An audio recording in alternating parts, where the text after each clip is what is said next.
Pernahkah kamu mendengar suara tangisan lirih di malam hari, di lorong sekolah yang seharusnya sudah kosong? Atau mencium aroma bunga melati tiba-tiba, padahal tidak ada siapapun di sekitarmu? Hati-hati, mungkin itu tanda kehadirannya. Ya bukan sekadar hantu biasa. Ia adalah kuntilanak merah. Dalam dunia urban legend Indonesia, kuntilanak sudah menjadi sosok yang tak asing. Sosok perempuan berambut panjang, berwajah pucat, dan berbaju putih ini sering digambarkan sebagai arwah penasaran. Tapi dari balik kisah-kisah yang sudah sering kita dengar, ada satu sosok yang lebih menyeramkan, lebih bengis, dan jauh lebih membekas dalam ingatan mereka yang pernah bertemu dengannya. Dia adalah kuntilanak merah. Kuntilanak merah diyakini berasal dari roh, perempuan yang meninggal secara tidak wajar, penuh penderitaan, kekerasan, dan pengkhianatan. Banyak yang percaya, perempuan ini semasa hidupnya menjadi korban kekerasan dalam rumah tangga atau disiksa secara brutal oleh orang-orang terdekatnya.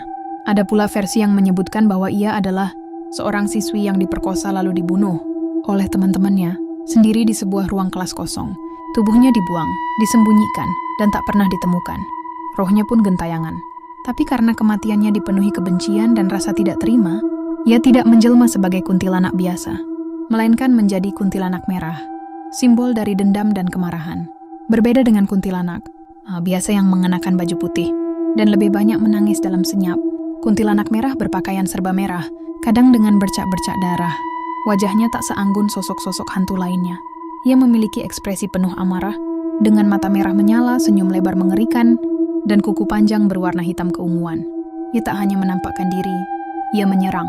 Korban yang melihatnya bisa mengalami mimpi buruk, kesurupan, bahkan sakit fisik yang tak dapat dijelaskan secara medis. Konon, beberapa orang yang pernah bersinggungan dengan arwah ini mengalami luka-luka seperti dicakar, padahal mereka sedang tidur.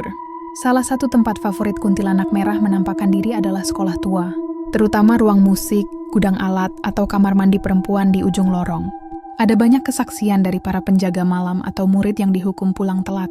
Seorang satpam pernah bersaksi. Ia melihat seorang perempuan berbaju merah berjalan perlahan di lorong kelas. Ketika dipanggil, perempuan itu berhenti, lalu kepalanya berputar 180 derajat, menatap sang satpam dengan mata yang mengeluarkan darah. Tak lama, sang satpam jatuh pingsan. Setelah sadar, ia kehilangan suaranya selama 3 hari penuh.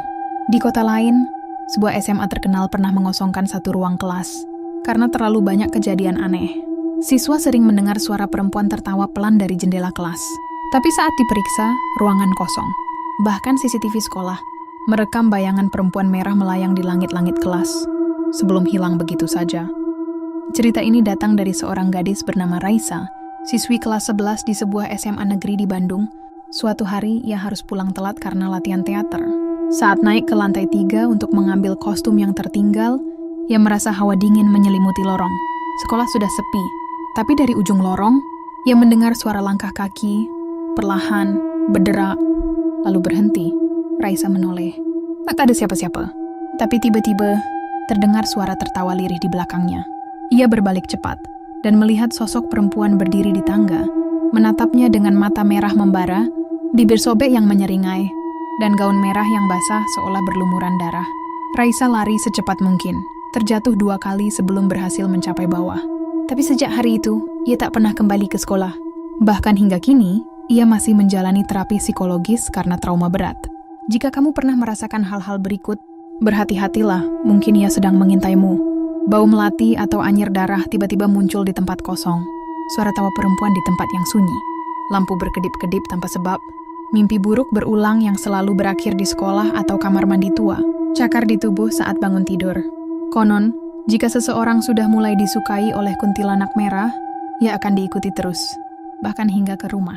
Banyak yang percaya, jika kau menatap matanya terlalu lama, maka ia akan mengikutimu hingga kau mengalami nasib seperti dirinya. Kuntilanak merah bukan sekadar mitos. Ia adalah bayangan dendam yang tidak pernah mendapatkan keadilan. Ia hadir dari rasa sakit, dari jerit pilu yang terkubur dalam diam. Dan kadang, cerita-cerita ini tidak dibuat-buat. Jadi, jika kamu harus pulang malam dari sekolah atau sedang sendirian di gedung tua, jangan pernah berjalan sendiri, jangan lihat ke belakang. Dan jika kau mencium bau melati di lorong yang gelap, lari. Karena bisa jadi, dia sudah di belakangmu.